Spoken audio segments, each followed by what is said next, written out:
$909-2424. Call now. Just $2 for the first minute, 45 cents each additional. The Love Connection. It's 10 p.m. Do you know where your children are?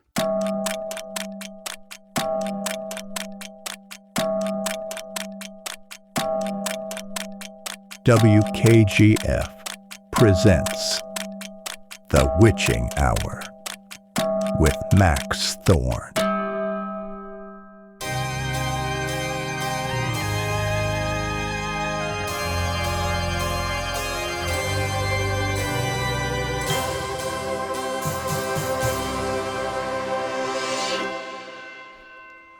Good evening, my little Friday night shapeshifters.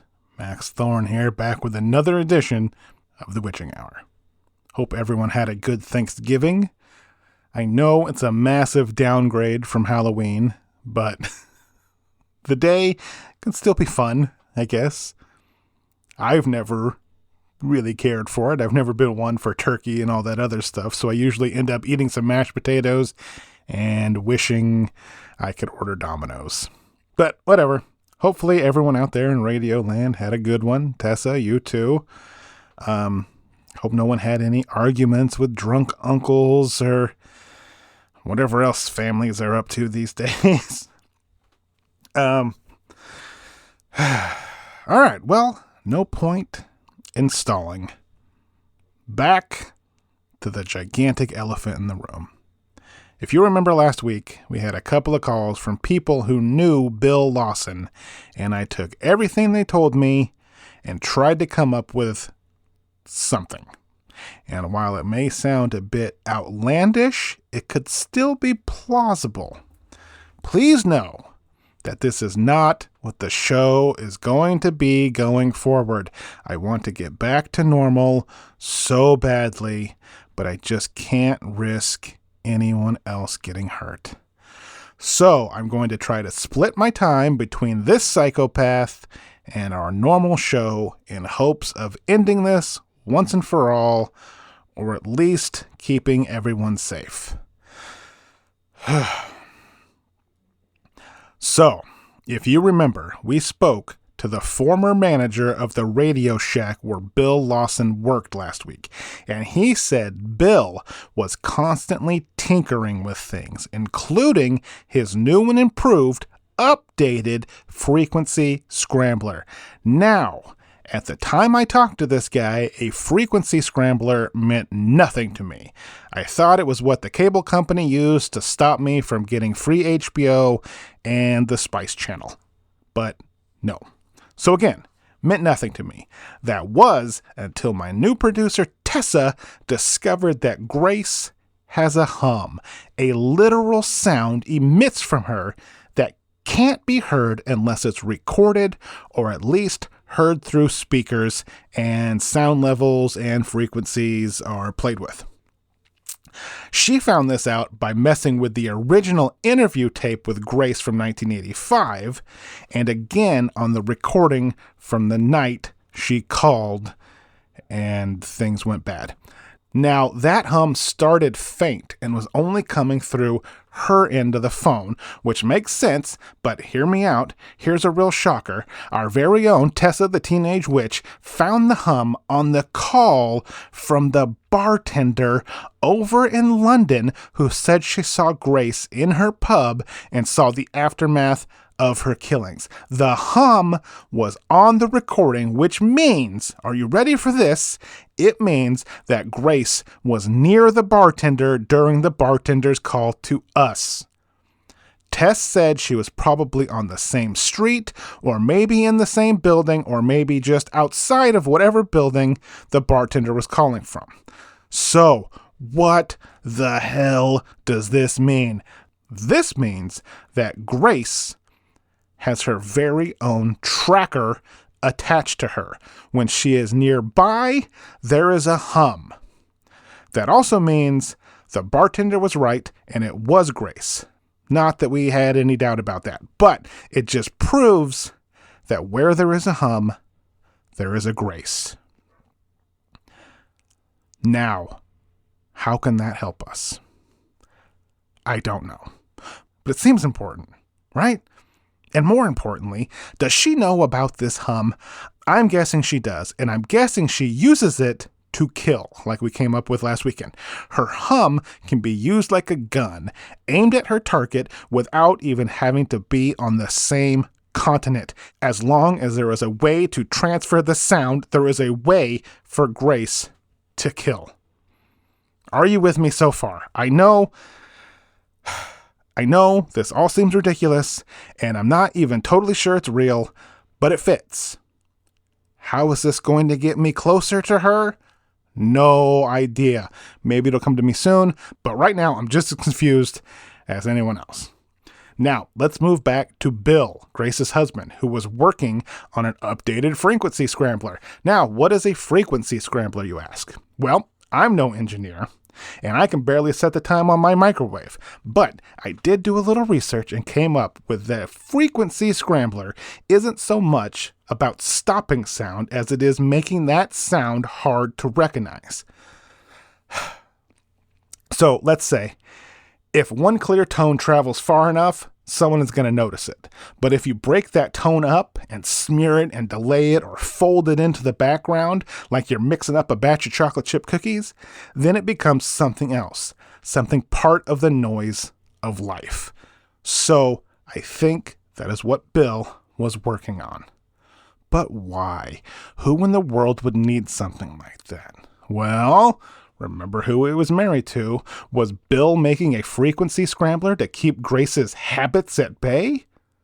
Maybe, but why? And why the upgrade? Did it need frequent adjustments? That would explain all the tinkering, but Grace had to know about this, right? This is where it stops being technical. Like, did she know? Did she understand what Bill was doing? Or did she think that, I don't know, when he was around, things inside her were quieter, like she was at peace? But every upgrade is meant to make something better. So did each upgrade make her better? Maybe all she knew was that when she was with Bill, the pressure eased, the noise faded, and the world felt manageable, like a medication. Did she like it? I have to think if this was something against her will, she probably would have just left. Like Bill went to work every day and she went out shopping and riding the bus and doing what she had to do, you know. She could have easily taken that bus right out of town. So, for my money, she knew, and she either liked it or she at least approved of it. Then, Bill died, and there were no more upgrades. So Bill dies in spring of 1985, and Grace attacks in summer of 85, and she attacks hard. Again, this is all a guess, but if Bill was maintaining something for Grace, then died before teaching her how to fix it, and that thing failed a few months later, I know. What the hell has this show become? If you wanted outlandish conspiracy theories, you could just tune in to one of those red-faced idiots on another station that are always yelling about something. My point is, I know this sounds absolutely insane, but I saw a human being torn apart in front of my eyes while this ghoul of a woman laughed. There is nothing off the table for me as far as believability. And if she wants me to find her for God knows what reason, then this is the theory I'm working with. Now all I need to figure out is why. Why did Grace travel from the UK to California? How did she meet and marry Bill? Why wasn't she on a killing rampage before? So here are the facts. Tell me what you think. Bill was working on a frequency scrambler. Grace is living a normal life in Los Angeles. Bill dies suddenly. A massive coronary out of nowhere, so it wasn't like cancer or anything slow. It was fast. EMT said his death was almost instant. So 3 months later, after that, Grace begins her killing spree, eventually fleeing to London, where as far as we know, she has been behaved until the incident at the pub. Now she's mad at me, even though I'm not sure why. The only answer I have to why now is that the show got syndicated and she heard us talking about her, which is what she said. And when you're trying to be forgotten, having your name brought up on a massive forum is bound to make someone a little pissy. So she calls and taunts me, challenges me to find her, still for reasons unknown, then kills my friend and producer right in front of me, just in case I didn't believe her. Did I miss anything? It's completely off the wall, but I think you got it all. Hey, I'm a poet and I didn't even know it. So, who were the men trailing all the survivors then? They were English, like Grace, and there's absolutely zero chance that was a coincidence, right? Like, there's no way. I agree. Seriously, guys, there are no bad guesses here. Let us know. 805-272-0089. Okay, now, before my head explodes like that dude in Scanners, I need to take a grace break. We will be right back, and we're going to take a call from someone who has absolutely nothing to do with that damn woman. We'll be right back. Tango, I need a gun! Here. Oh, wait a minute. Why is yours bigger than mine? Genetics. Tango and Cash, cleaning up crime together. Rated R. Now playing at a theater near you. It's the Harlem Globetrotters, giving it all they've got. I've got it.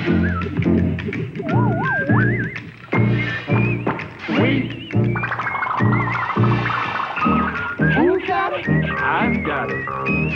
It's the Harlem Globetrotters' biggest world tour ever, and it's rolling your way. The Globetrotters are coming to the Civic Arena on Saturday, December 30th. Tickets at choice seat locations or call 333-SEAT.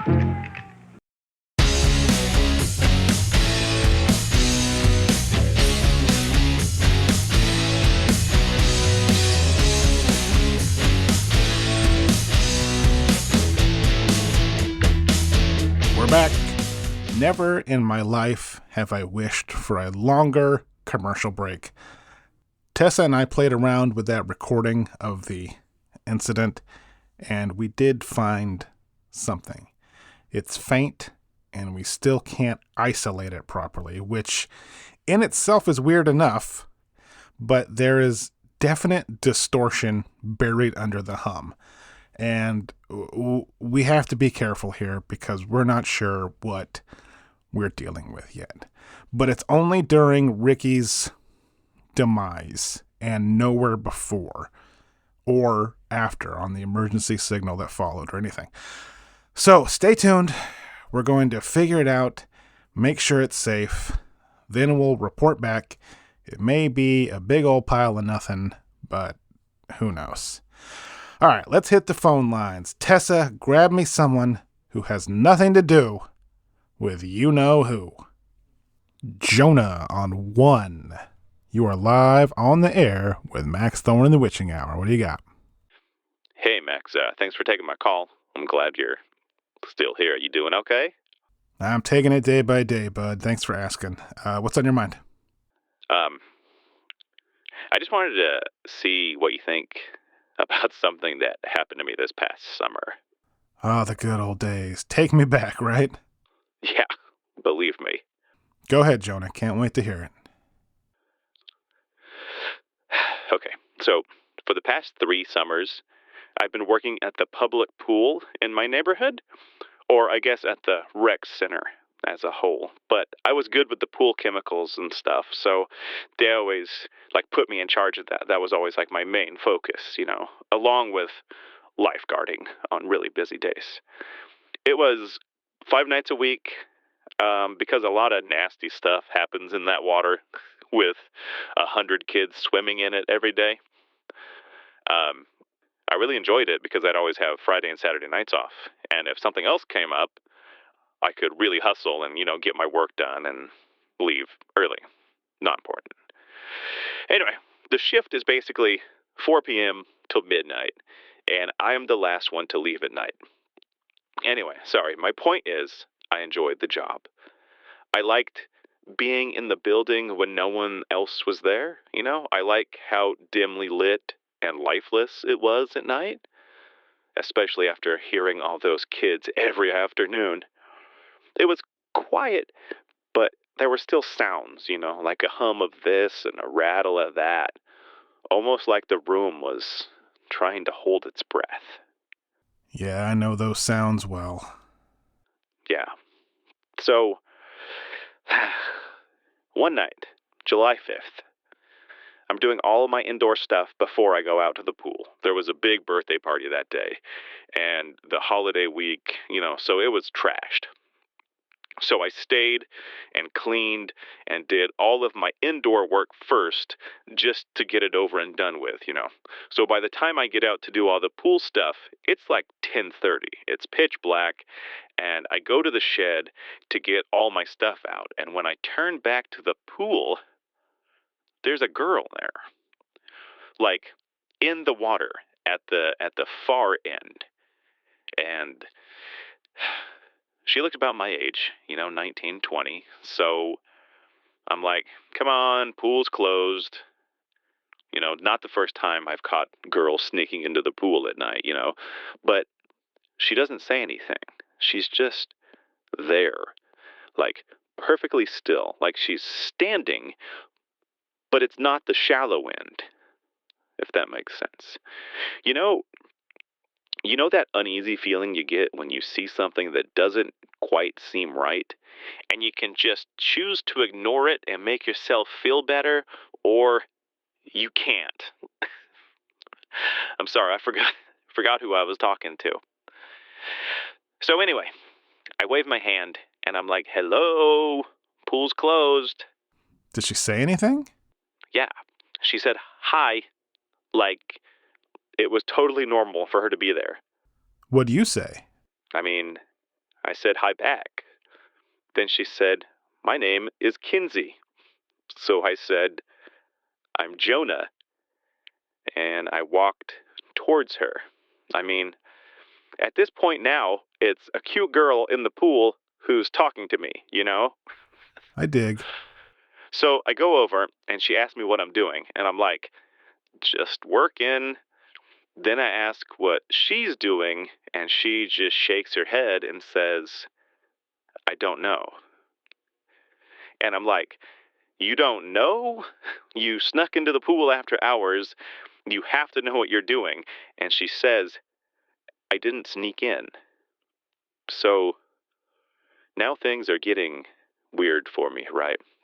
There's this beautiful girl standing in the pool, being lit only by the night sky. And I'm about to kind of like, you know, tell her she has to get out, or, you know, I can get in trouble, right? But the pool filter kicks on. And it's this big loud thing. And when it turns on, I turn to look, you know, like it drew my attention. And then I look back at the pool, and I swear to God, Max, she's gone. Like a hallucination or something. Like, don't tell my mom, but I did mushrooms a few times in high school, and I saw some weird stuff. But I knew it was weird, and I knew what I was seeing was just made up stuff. But this was real. There was literally a girl in the pool, then 2 seconds later, gone. That's not something you just shake off, you know? So I looked around the rec center for a bit. I looked in the shed, but I knew she wouldn't be there. It wasn't possible. There is no way she could have gotten out of the pool and hidden somewhere in the time it took me to turn my head. Besides, there was no water on the deck, no wet footprints. She was just gone. So eventually I snapped out of it, right? I finished up my work and I went home. No sleep, though. She was all I could think of. Like, she was the most beautiful thing I had ever seen. Wow, I hope that is not the end of the story. No. I mean, maybe I wish it was, but no. So I go to work the next night. hoping to see her, I do the same routine where I lifeguard for a bit, then clean the hull, then do the pool at night, but she's not there. It's really cloudy that night, and the sky seems to be like glowing from the moon, right? So I actually had better visibility than the night before when it was clear, but nothing. So then it's the weekend and I'm off. And I go back on Monday, same routine, and she's there, same spot. The most beautiful creature you've ever seen in your life, just standing in the pool. Her long hair was like pinned to the side of her face from being wet, and smiling at me with like these straight white teeth. So that night, I don't question it. Like, I'm fully aware that either I have a brain tumor or something ain't right. And that's all thanks to you, because I've been listening to your show for 2 years and am well aware of all the freaky stuff that happens out in the world. And, even with what happened recently, like, it's real. And that allowed me to just roll with whatever was happening. Oh, wow. Yeah, so don't let anyone ever tell you that your show doesn't matter, because it does. I needed to hear that. Thank you. Yeah, for sure. So I just go with it. I sit on the edge of the pool, and as soon as I put my feet in the water, she's gone. Like, I couldn't believe it. Like, I saw it happen this time. There was no turning away and then turning back. She vanished right in front of my face. Like, I freaked out, right? Like, now it's real. Like, there's no denying it now. As soon as my feet broke the surface of that water, she disappeared. So that gets me thinking, right? The filter kicked on the first day I saw her. Now this time my feet go in and she vanishes. So I'm thinking, the water has to be still, which means no breeze, no filter, and no size 11s. So next day, it's windy, no girl. Night after that, still a little breezy, no girl. Next time, completely still water, but cloudy. So I start putting it together. It was cloudy that second night when she wasn't there. So now I have 2 rules. Water has to be still, and the sky has to be clear, which kind of fits because of the way she sparkled under the stars. Like, she was magical. So I began calling her my Lady Starlight, like that song. Scorpions. Great song. Yeah, I knew you'd appreciate that. Scorpions rock. So anyway, I follow these rules, and every time the conditions are good, she's there. I set the filter to go off at midnight when I get off, and I start sitting around the edge of the pool without putting my feet in, and it works, for the most part. Sometimes, like, a leaf would fall in the pool, or like a little breeze would pick up, but we both seemed to understand the rules now, and knew that she could leave at any time. So, who is she? She's Lady Starlight, man. That's all either of us know. She's more confused than I am. She can't get out of the water. We tried it once. Didn't work. Poof, gone. So that's where she lives. I asked how long she's been there, and she says a while, but unsure of the exact time frame. She says she's seen me working before while I was inside, like working nights, but I never came out. I always did the pool when it was still light.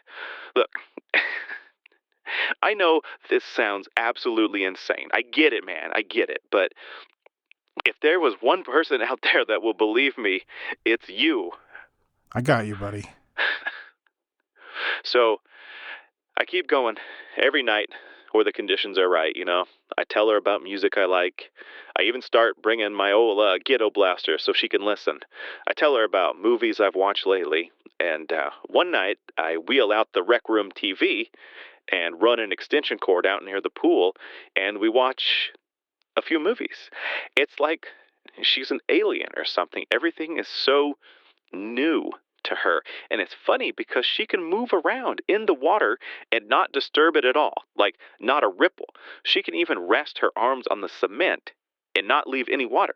And I want to reach out and touch her hand so badly, but I'm too scared. I'd rather have the night with her than even risk losing her, even temporarily. So this goes on all summer. I am completely smitten, totally in love. She's the best girl I've ever met, and I think she thinks the same way about me. So one night, August 28th, we're watching a movie, and a big gust of wind shows up and ruins the night. There's a storm moving in, apparently, and she's gone. The next week is just vile weather. It's hot and muggy and overcast and just disgusting. Like nothing that would even give me hope of seeing my lady Starlight. Then the next week, I go to work and they're draining the pool. School is back in session and the weather isn't looking good for the next week or so, and they decided to close the pool a week early. Oh, no. Yeah. So I told my boss I felt sick and needed to go home. It wasn't a lie. He could see it in my face. I imagined all the color drained, and I looked as close to a corpse as possible while still being vertical. So my boss lets me go home, and I just fall on my bed and cry. I don't know what's going to happen to her at this point. Was it like the water? Like, was she the living embodiment of that particular water? Or does she live in the stars? And that's how she projects herself. Like, I didn't know. And I don't know if I ever will know. And it hurt me so badly knowing that, A, I didn't get to say goodbye. And B, what if she was just casually dumped into the gutter and down the drain? Is that the end of her? Or will she pop up someplace else? It's been 4 months. I've gone out every weekend and looked for still water on a starlit night, and she is not there. Oh my God, dude. Yeah, I am just heartbroken. She was real, dude. I promise you, she was real. I believe you. You know I do. Some nights I dream of her, but when I do, she's not in the water, and then I wake up, and it's like another kick to the groin that she's not there. I don't know what to think. Like, maybe the pool was just, I don't know, borrowing her or helping to project her. I mean, maybe she really does belong in the stars, and if that's the case. I remember a few weeks ago when that little boy called whose sister found him on the CB radio, and you went on and on about like radio waves and how they do weird things that they just like keep going and going. To the stars. Yeah, to the stars. Exactly. Well, here's your chance, buddy. Kinsey, my lady Starlight, if you're out there, I love you. You're the best person I've ever met. And if there's any way to get you back, even if our relationship is the least practical thing in the world, even if it's just to say goodbye, please just give me a sign and let me know. It's so dumb. It's so dumb. I know it. I have buckets of water out in my backyard, just desperately trying to get you back. Just, if you can, please let me know. And if I don't hear anything, I'm going to keep trying, and I'll be back at the pool on opening day. Come on, Kinsey. I hope you're out there. Thank you, Max. I'm sorry for being such a crybaby. This is just the literal strangest thing that has ever happened to me, and it seems cruel, but if there is a way for her to exist in the water, doesn't that stand to reason that there's a way for her to exist somewhere else? It does. Good luck, Jonah. Thank you for your call. If you see her again, you know what to do. Thank you, Max. I'm sorry again for what happened. Ricky was a solid dude. And you too. You'll get her. I know you will. Thanks, buddy. Thanks for your call. All right. Tess has someone on hold that has a grace theory. Ted, you're on the air with Max Thorne and the Witching Hour. Hey, Max. Thanks for taking my call. So I've been following the story, this Grace story, from before I even knew this show existed. Like, my radio station promoted your show, and I listened on a whim, and I was shocked that you were the person who interviewed her. Like I said, I've been following for a while. I've been obsessed with her case since it happened, and it's pretty hard to get any facts. I've tried going to the police and everything, and I just get shut down. So I spend a lot of time like coming up with like theories, Then you come on the air and you start telling me stuff that I didn't know about the survivors, and that's incredible. This is the best show ever. Well, I appreciate that, even though I don't really feel like it these days. Nah, dude, you're doing a lot of good, and I know you feel bad about your producer, but you can't think rationally about this, okay? This wasn't a random car accident or even a random killing. This was a literal monster who was going to kill regardless if you're there or not, and now we have a chance to stop her for good. I'm including myself in this because, like I said, I've done a lot of research, and I have a lot of theories, and hopefully I can help in some way. Hopefully. What do you got? So, I heard something on your show that really stuck out to me a couple weeks ago. You were talking to one of the people who knew Grace and Bill, and she said every now and then Bill would slip into the slightest of English accents, and it was like brushed off as if living with a British woman for so long would do that. It was probably thought of as like cute, but check this out. That doesn't happen. That doesn't happen. My buddy is married to an Australian chick, accent so thick you can chop it with an axe, right? And never once has he accidentally slipped into an accent. I asked him, and her, and they've been married for like 12 years. So taking that knowledge, let's play around with it. Bill slips into an English accent for a few words here and there, but what if he's British too? Like, why not? You said both of them were hard to track down from before they moved to LA. Well, maybe that's because he is not who he said he was. Interesting. Now we still have to ask why. Yeah, why? Well, for one thing, he's literally married to a witch. Now, was Grace born that way, or is she created like a monster in a lab? Is she the only one, or are there more? If she was made, then she could be the only one. But if she was born that way, then it stands to reason that there would be others. But we're not there yet. We've got no evidence of that, so let's put that on the back burner. So, let's play some more. Did Bill meet Grace in Europe? I'm going to say yes. And if that's true, why did they leave? Not only why did they leave, but why did Bill try to fix his accent to play American?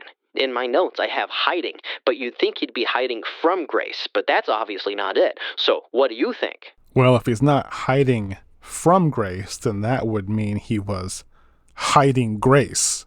Now we're cooking with gas. Hiding Grace, that's right. He lives in Europe, comes to small Los Angeles suburbs, turns himself into an average, mediocre American, and poof, we need to get our hands on old hiring records from Radio Shack. Those might fill in a little gaps. You can't fake your name, like on a tax report, but we'll come back to that.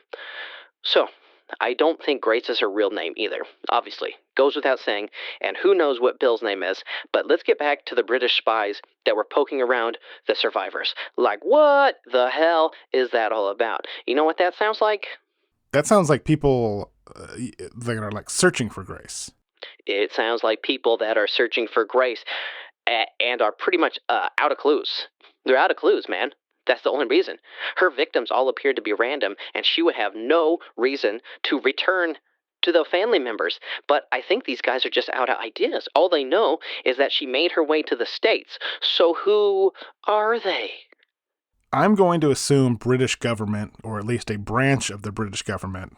Definitely not a 00, though, because they didn't seem to be doing a very good job. I don't even know if 00s are real. I don't know how much effort the American government put into finding her. We have a way of puffing our chest out and then closing our eyes and ignoring problems here in the old US of A, unless oil is involved.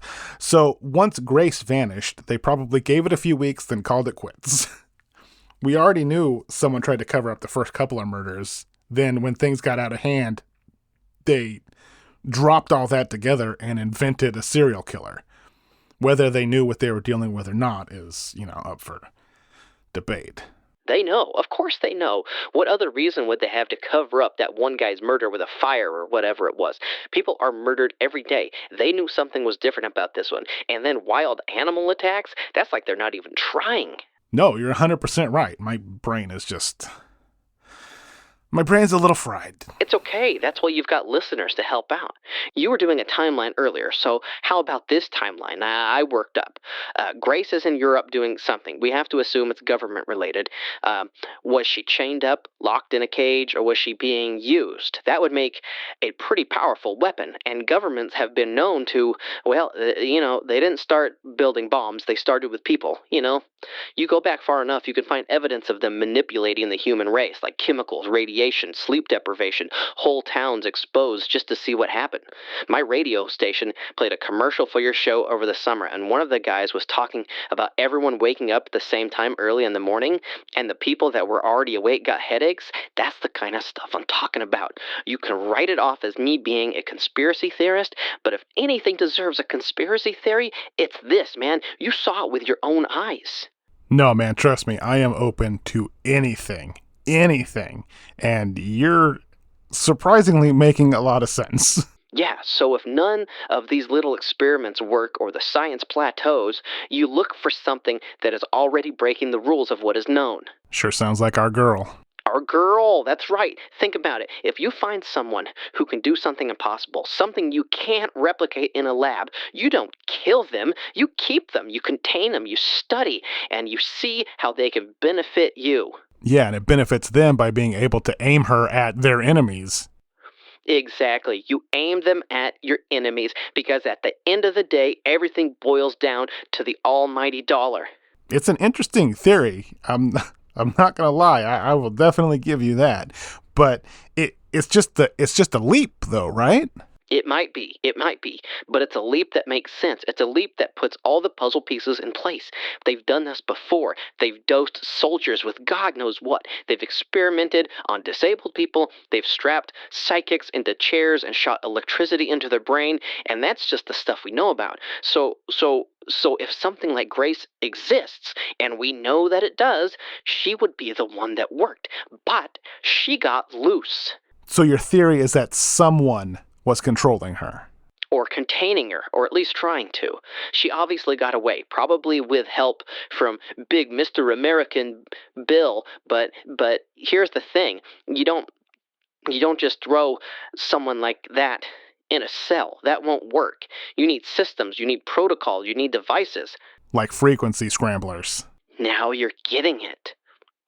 I have no idea who was doing it, and if they were the good guys or the bad guys, but that means nothing to me anyway, because there have been a whole lot of bad ideas that began with good intentions, doing something for the greater good.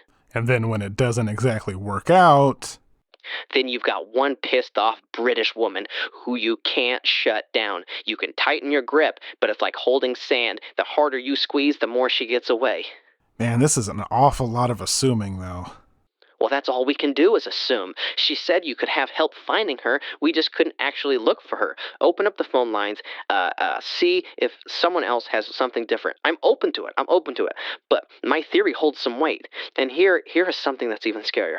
If she was being used and was being trained, and if she did get away, maybe that's how she figured out how to aim. I mean, maybe she's always had it, but maybe someone else perfected it, and now those people are panicked.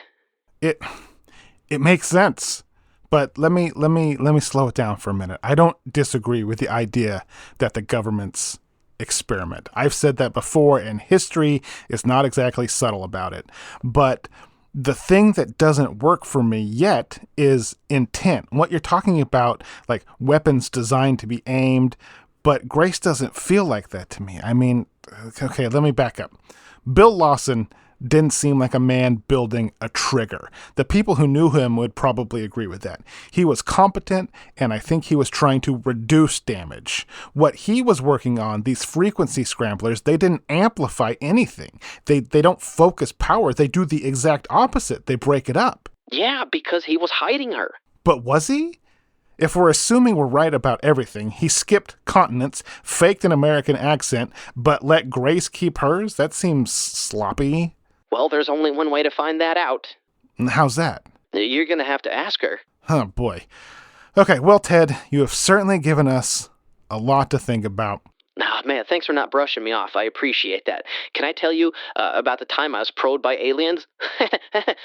I'm just kidding. But think about it, though. No signs of Grace's M.O. before Bill died, which leads me to think he was hiding her, keeping her from being detected. Grace didn't need to change her accent because who cares? The people after her weren't able to track her anyway. And if Bill changed his name, then what are they going to do? They're going to keep looking for any sign of her.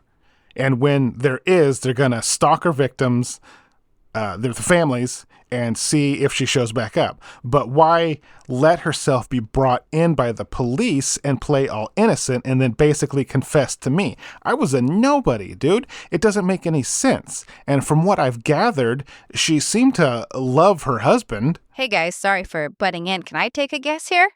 Oh, please. You're right. She did love her husband, and her husband loved her. That's why he stole her from the government or whoever was using her, and there's only one way he could have done that, or even known about that. He was part of the government containing her. Give that man a silver dollar. Okay. This is all a guess, though. It's all a guess. It's a guess, but it's not that far out. I'm a real good judge about this sort of thing, remember? Grace was a weapon. Grace and Bill escaped. But Bill, like Ted said, good intentions don't always work out. Bill shouldn't have put all the technical weight to save Grace on himself. But he did. And it wasn't because he was afraid. It was because he loved her. And it worked, at least for a little while. By all accounts, when Bill was alive, Grace was happy. But when he died, he didn't have a failsafe, and that's when Grace went off the rails. Whatever he was holding back stopped being held. The noises didn't disappear, they got louder. Now, why is she playing a game with you, though? That's got me stumped. It makes literally no sense. What's stopping her from coming back into hiding? She had a hiccup in the pub, but why not just jump somewhere else? We know she's done it before, so why not again? Unless her little game is just that. A game, like she's bored. No, I don't think that's it. Me either, but maybe she's mad enough at you for bringing her up that this is what she wants to focus on. I mean, I hope not, but I've met some really petty people before in my time. We are definitely missing some crucial pieces here. Okay, let's go back to the phone lines. My brain needs to relax. I swear, this week I'm going to go out and I'm going to pick the most white bread story I could possibly find to investigate. I need a break from our little British friend. Okay, to the phones. Corey, line 5. You are on the air with Max Thorne in the Witching Hour. What do you got? Hey, so I never listened to the show before, and honestly, I've never even really heard of it before, what happened. Well, that's allowed. Sorry, I can't believe I got on my very first call. It happens. It's all just luck and timing, so congrats. Thanks. So, the girl, your producer, or whoever, picked up on the first ring. I told her what I was calling for, and she said I'm going on next. I couldn't believe it. But okay, so, some people were talking about this show recently. I mean, it's hard not to know about the show now, obviously. It was on every news station almost nonstop. I did not watch. No, thank you. Yeah, I don't blame you. But I'm not calling about what happened, But someone was talking about how you talked to a couple of people about Camp McLean. And, that's something I kind of have been paying attention to over the years. But, so the legend is that there's a killer that stalks the campsite, right? That's the story, yeah, but some of the stuff doesn't really connect. We had one caller that said Carl Langer killed her friend, and another call said he wiped out an entire counselor squad over 10 years ago. But that got pinned on someone else. So it has been very wishy-washy. Well, that's what I called about. I knew Carl Langer. What? Carl Langer, the living, breathing human being. I mean, not this monster with his same name, but Okay, this was a while ago, mid-70s. I'll fill in as many details as I can. So we're in high school, Vista Valley High School to be specific, and like I said, there was a kid there named Carl Langer, kind of skinny, not popular but not dorky, just there, like we all were. And the weekend of Memorial Day of our senior year, he was going on a trip with his family. I'm not sure where, probably the coast or something. And that was the last time anyone ever saw him. His parents were found dead. The car was found wrecked, but there was no sign of Carl. And let's just say the parents didn't die from the crash, if you know what I mean. All right, yeah, I have heard that. Nobody knew where Carl went, though? Nobody. Police looked all over the area and came up with nothing. They couldn't figure out what happened. There was no murder weapon. There were no real suspects. But those parents were beaten to death by something big and heavy, and whoever did it took it with them. Do you think Carl did it? No, not at all. I knew him. He never had anything bad to say about his parents. He was a good kid with average grades and average looks, and honestly, I don't think he even would have the strength to do it, even if he wanted to. But he did disappear that night, and has never been seen since. I'm not so sure about that. That's a pretty big maybe. Yeah, maybe, but the guy at Camp McLean, they said he had red hair, and I'm assuming that's how the legend of Carl Langer got started. His disappearance was big news for about a week, and then the, world moved on to whatever was next. So that's where the legend grew from. A red-haired killer had been spotted, and someone remembered Carl's name, and now all of a sudden it's basically fact. Carl Langer roams the wilderness near Lake McLean and kills anyone that comes near. But you don't think it's him? Well, that's the thing. I'm not sure. I usually don't believe in stuff like this, which is probably why I've never heard of your show. This supernatural stuff just doesn't interest me. But Carl has never left my mind. We weren't best friends or anything like that, but we were friendly, especially at school, and when someone leaves for a weekend and never comes back, it kind of sticks with you, especially as a teenager. Yeah, I get it. And for anyone out there that doesn't remember, Carl Langer is basically, I don't know, the closest equivalent would be like a real-life Jason Voorhees. He's been spotted a couple of times, and nothing good has come of it. The police and government say one thing, the people who survived it say something else. Anyway, please go on, Corey. So, the whole reason I called, it's not to prove Carl Langer is the killer or not the killer, or whatever you call him, but to tell you how he was acting leading up to the weekend he vanished. What do you mean? I mean, he was kind of talking crazy. I never told anyone this because people always believed what they wanted to believe. But I heard his name being smeared again, and I got kind of upset, Not at you or anything, just at people assuming this monster is the quiet kid I went to school with. What kind of things did he say? I don't know if the pressure was getting to him of senior year or what. But one day, on April 5th, he comes into school and he pulls me aside and says he thinks he's freaking out. He said he was sitting at his desk in his bedroom doing homework, and he started to feel woozy. That was his word, woozy. Next thing he knows, he's picking himself up off the bedroom floor. Then he goes out to the living room to tell his parents, only they're not there. His mom was just making dinner a few minutes prior, and now there is no one. No sign of dinner, not even a whiff of scent from dinner. Everyone is just gone. Tess, what's your opinion on this one? I don't know, Max. Everything inside of me is telling me that he's, not lying. What? Why? Why would I lie about someone passing out? It's because it sounds very similar to a story that was on the show a few months ago. That's all.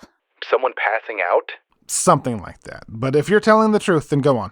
Dude, if you don't believe that part, you're really not going to believe the next part. Maybe this was a mistake. No, let me guess. Carl said he moved forward in time. What? How did you... Like Tess said, we've heard it before. But how? I'm positive I'm the only one he told. It wasn't Carl, it was someone else. What did this someone else say? We'll get to that later. Go on with your story. Okay. So, he tells me that he spent 2 days in the future, and found out some stuff about himself that he didn't like. Did he say what? No, he wouldn't tell me. And I thought he just had a bad dream, but the way he looked at me when he told me, he was convinced that it was real life. He said he didn't have any proof or anything, but said that things would be different by Thanksgiving of that year. I guess he thought he traveled to November, but he wouldn't elaborate. But things were certainly different by Thanksgiving, I can tell you that much. All right. Thank you for your call, Corey. Don't think we're blowing you off. If you really are unfamiliar with what happened on the show, aside from Grace, over the past couple of months, then this is very big news, and I need to go talk it over with Tessa when we go off the air. Will you do me a favor and give me your contact information? Like I said, if this all checks out, then it's big news. Sir, I swear I have never heard an episode of this show before in my life before tonight. I believe you. I just need to discuss it further with my producer. She's good at these sort of things. So please give her your number. My fascination with Carl Langer, or whoever is at Camp McLean, is far from over. I can promise you that. Thank you for calling. Stay on the line. All right, let's go to Evan. Evan, you're on the air with Max Thorne in the Witching Hour. Hey, Max. I've been a listener for a few years now, and I just wanted to start by saying that I'm sorry for what happened. I always really liked Ricky, and I'd love when he would cut in or deliberately leak a joke call through just to mess with you. It was always good times. Yeah, thanks for that, man. So, all right, what's up, Evan? So, this sounds crazy, but maybe nothing sounds crazy anymore, you know? I keep having this dream or vision or hallucination. I don't even know. It started back in '85, and I'm at my cousin's funeral. It's always his funeral. He's alive and well, even now. I saw him last week. But in the dream, he's in the coffin. Sometimes the coffin is open, sometimes it's closed. Sometimes the flowers are different, sometimes the preacher is different. Sometimes it's indoors, sometimes it's outdoors. But it's always him, my cousin Chet, dead. And after the service ends, I say my goodbyes. I give hugs to everyone, you know, everything you do after a funeral. And then I leave the church or cemetery. I head to Burger Chef and have lunch. And then I go to the movies alone. I go to the movies a lot. It's like my outlet, especially if I'm sad. So I go to the theater and I buy a ticket for whatever is playing the soonest. Then I look at my stub and I walk into the theater. And then I wake up. That's how it always ends. I walk into the theater, and then I wake up. And this happens often? Not often. A couple times a year, at most. So, first how I didn't think much of it. It was, let's say, winter of '85. It was cold in real life, but warm in the dream. So, about 6 months later, I was out with friends and saw a poster for this movie called Crocodile Dundee. And I froze because that was the exact title on the ticket stub in the dream. No joke. That's one of my all-time favorite movies. But seriously, you remember the movie title from your dream? Yes, every time. Before I saw that poster, I thought it was just like a made-up movie in my brain. Like the title didn't make any sense. Just like most things in dreams don't make sense. Crocodile Dundee, what the hell is a Crocodile Dundee? But there it was, right outside the theater. Coming soon, Crocodile Dundee. Wow, okay. And this happened again? Yeah. The next time it happened, different funeral, different stub. This time for a movie called 3 Men and a Baby. 6 months later, that movie comes out too. That's when I started to get really weird about it. I didn't tell anybody because who would believe me, right? And then I realized something else. Crocodile Dundee came out in September, the 26th to be exact. So if the funeral took place in the few weeks after that movie came out, that would have put his death squarely in September of 1986. So thinking back, after the second dream, I realized that on September 15th, he was going to go skydiving skydiving. But listen to this. On his way to the airport or wherever, he gets a flat tire, has no spare, and completely misses his session. And guess what? The plane he was supposed to be on crashes. No survivors. At the time, everyone was convinced that he dodged the bullet, like that flat tire was the best thing to ever happen to him. But looking back, if he was on that plane, his funeral would have been at the time I dreamt it 6 months prior. So he unwittingly postponed his own death. Yeah. He has no idea about my dreams, of course, but, I'm convinced. He's on borrowed time because the end never changes. It's always his funeral, and I'm always the one that leaves alone and goes to Burger Chef and a movie by myself. It's happened about 6 or 7 more times since. So, I had the vision again, Tuesday night, and it was, different. I was on my sofa. I guess I dozed off and had it. So, when the vision ends, I get up and I go about my business, and I'm reaching for some chapstick in my pocket, and I pull out a ticket stub for a movie dated in 1993. What is it? Falling Down. That doesn't ring a bell. That's because it doesn't exist yet. So when does it come out? Apparently, it'll be in theaters by February 20th of 1993, and this is it, Max. No more postponing. I can feel it. This is like the definitive day of his funeral. Which means he'll probably die a week or two before, yeah? Give or take, yeah. There's really no way of knowing either way, huh? I mean, it's 3 years from now. Yeah, I can't tell him either. He'll think I'm insane. The first time he cheated death, it was obvious, but the other handful of times, it wasn't obvious. I had to ask him weird questions. I asked his parents weird questions. Like what? Like things that he was supposed to be doing on that day, or where he was going, and see if there was anything I could, piece together about why the date jumped ahead again. How did he cheat it again? It was very, minimal, what I found. He was planning a surfing trip to Cocoa Beach, Florida, right? But ended up postponing it because a friend of his was getting married that same week. So I dug into local Cocoa Beach newspapers and found that a very large shark had appeared close to shore where he was supposed to be. It's flimsy, I know, but maybe? I'm grasping at straws here and I am kind of freaked out.